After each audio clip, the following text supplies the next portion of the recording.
Tuh. Halo guys, ketemu lagi dengan kami Fometic Channel. Ya, kemarin menarik ya.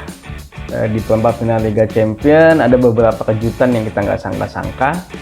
Dari awalnya tim yang kita belum pernah dengar, Leipzig, bisa berhasil mengalahkan Atletico Madrid, sampai ya adanya pembantaian dari Bayern Munchen ke klub Barcelona. Walaupun memang secara statistik Bayern Munchen memang sedang di atasnya Barcelona, tapi ya kita nggak nyangka ya skornya sampai segitu.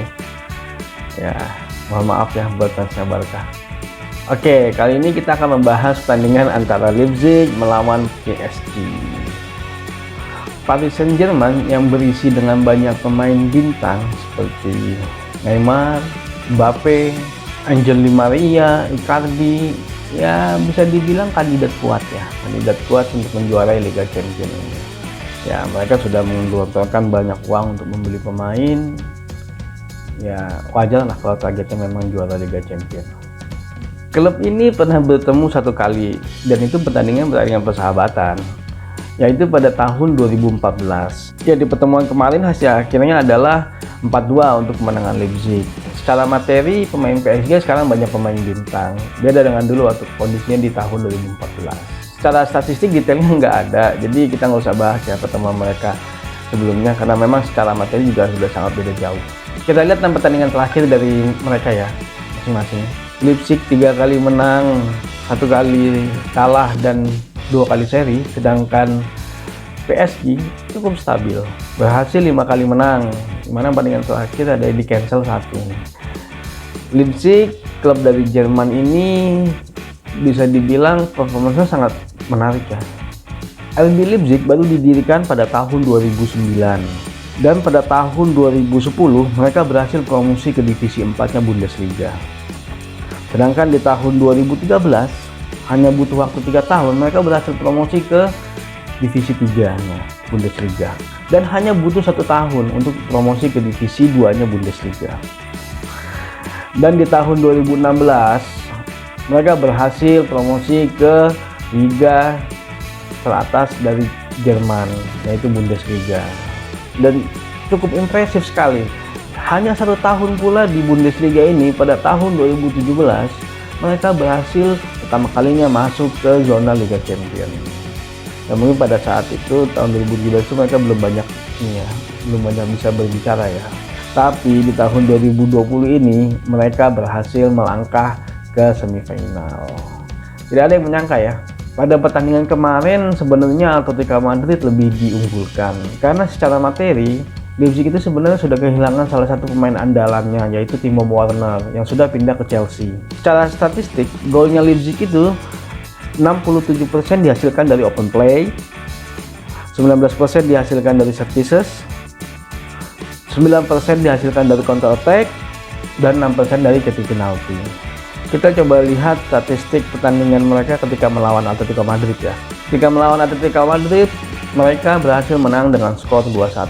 Pertandingan kemarin yang cukup menegangkan ya. Di menit-menit terakhir akhirnya Leipzig berhasil mencetak gol, yaitu di menit ke-88 melalui Tyler Adams. Pemain pengganti baru masuk di menit ke-72. Secara possession pun memang Leipzig ini lebih unggul daripada Atletico Madrid. Mereka unggul 57% dibandingkan Atletico Madrid. Sedangkan secara passing successful pun mereka unggul dibandingkan dengan Atletico Madrid. Passing successfulnya di angka 86%. Jadi sebenarnya secara statistik pun Leipzig pun memang layak ya untuk unggul dari Atletico Madrid. Jika kita melihat map dari pertandingan kemarin, Leipzig cukup mendominasi di sisi tengah. Mereka cukup banyak melakukan sentuhan, sebanyak 803 kali sentuhan dibandingkan dengan Atletico Madrid yang hanya 651 sentuhan. Ya mungkin PSG harus memperhatikan ini ya. Sebenarnya lini tengahnya Leipzig itu cukup kuat. Kalau kita melihat secara materi, memang PSG lebih unggul, tapi Leipzig ini secara kolektivitas kalau dilihat sangat impresif. Jadi kita lihat nanti aja lah. Nah, kita sekarang coba lihat pertandingan terakhirnya PSG ya, ketika melawan Atlanta seperti apa statistiknya. PSG berhasil menang dari Atlanta dengan skor 2-1.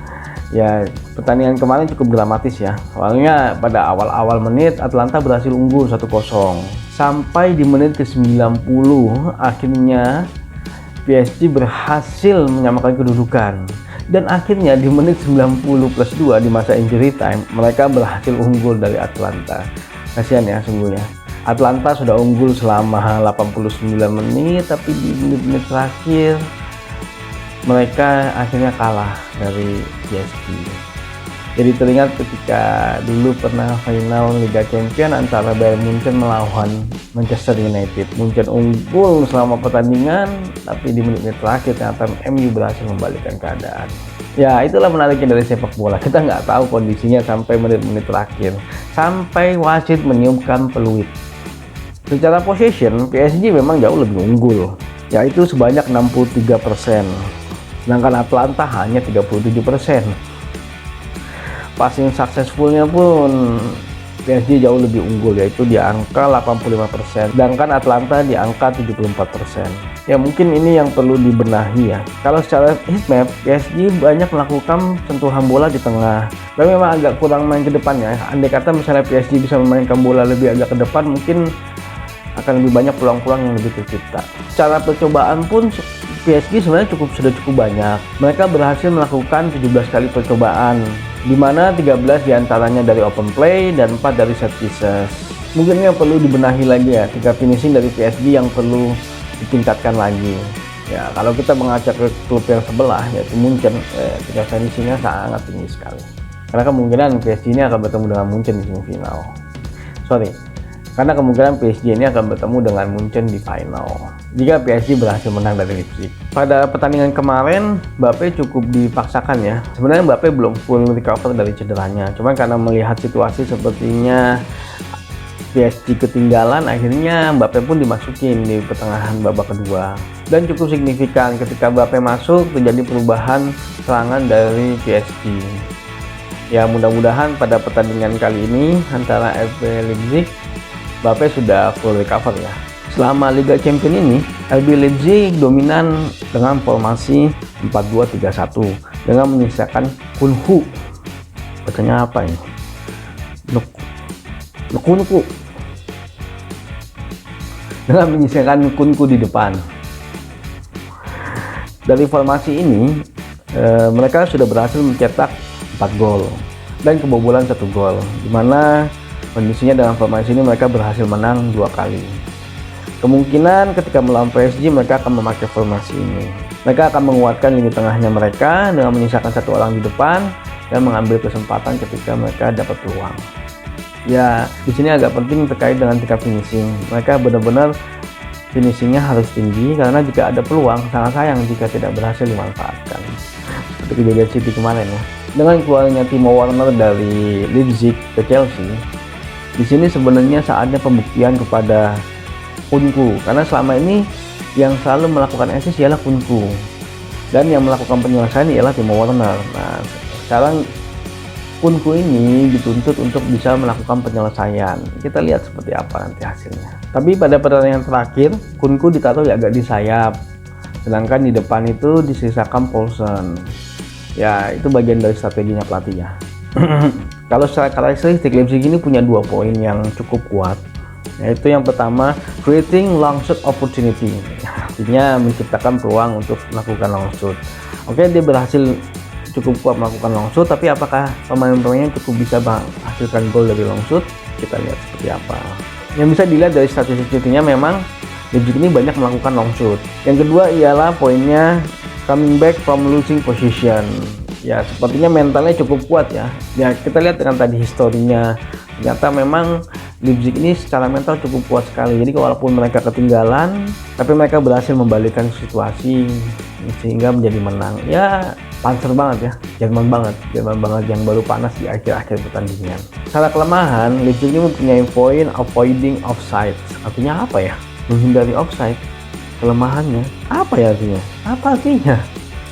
Mungkin tanya di komen kali ya. Gue juga bingung ini artinya apaan, avoiding offside atau dia banyak offside. Gue juga nggak tahu deh artinya apa. Nanti coba gue pelajarin lagi ya, soalnya agak mendadak ini, belum sempet pelajari ini kelemahannya apa avoiding offside. Jadi gue salah ngasih tahu lagi. Kalau ada yang tahu kasih di komen ya. Nah, sedangkan Paris Saint-Germain di Liga Champions ini mereka banyak menggunakan formasi 4-3-3. Dari 6 kali penampilan mereka berhasil menang 5 kali dan seri 1 kali dengan menggunakan formasi ini. Kalau dia dari formasi ini mereka tidak memasang Neymar ya, selama 6 pertandingan. Mereka menyisakan Icardi di depan dan Angel Di Maria di sayap. Ya mungkin pada saat menggunakan formasi ini mungkin Neymar lagi cedera atau bagaimana, saya kurang paham ya. Sebenarnya formasi ini cukup efektif ya, soalnya mereka berhasil mencetak sebanyak 14 gol dari 6 kali pertandingan. Cukup efektif, lebih dari 2 gol dalam satu pertandingan. Tapi pada pertandingan terakhir mereka menggunakan juga formasi 4-3-3 yang baru pertama kali mereka gunakan dengan memasang Neymar di depan. Ya agak aneh ya, sedangkan Icardi dipasang di sayap. Ya agak aneh ya kalau dilihat, tapi memang secara statistik Neymar ini mendapat poin yang sangat tinggi ya, 9,4 pada pertandingan terakhir ini ketika mereka melawan Atlanta. Dan nanti kita lihat seperti apa ketika mereka melawan RB Leipzig. Kita lihat karakteristiknya ya dari PSG ini. Kekuatan PSG itu banyak sekali. Ada sekitar 5 poin. Yang pertama ialah finishing scoring chance, yaitu tingkat finishingnya, walaupun di pertandingan terakhir mereka tingkat finishingnya kurang bagus ya. Yang kedua, attacking down the wings, yang memang kita lihat secara karakteristik pemain-pemainnya PSG mempunyai tingkat individual yang tinggi ya. Secara dribbling mereka sangat kuat, dari Mbappe, Neymar dan Angel Di Maria, dan mereka cukup bergerak leluasa ketika mereka ditaruh di sayap. Yang ketiga, creating chance using through ball. Yang keempat, creating chance using individual skill. Nah ini yang tadi saya bilang ya, memang tingkat skill individual pemain PSG sangat tinggi sekali. Yang kelima ialah creating scoring chance. Ya, tapi mereka juga mempunyai beberapa kelemahan. Yang pertama ialah avoiding offside. Nah ini saya nggak tahu lagi nih, muncul juga lagi di PSG. Nantilah. Yang kedua ialah duel di udara.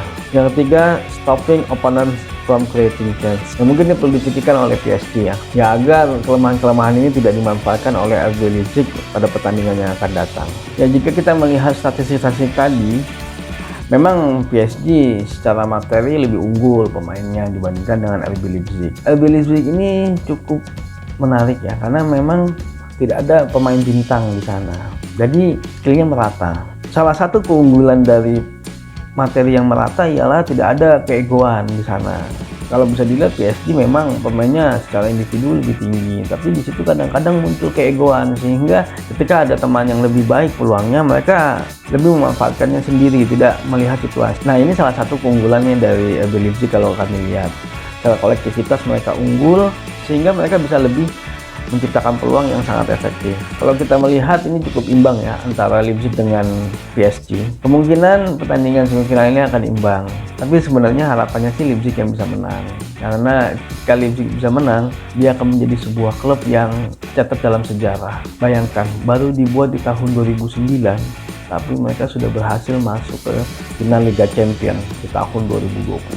Bayangkan, hanya butuh waktu 11 tahun untuk bisa menjadi finalis di Liga Eropa. Apalagi kalau berhasil mereka menjadi juara.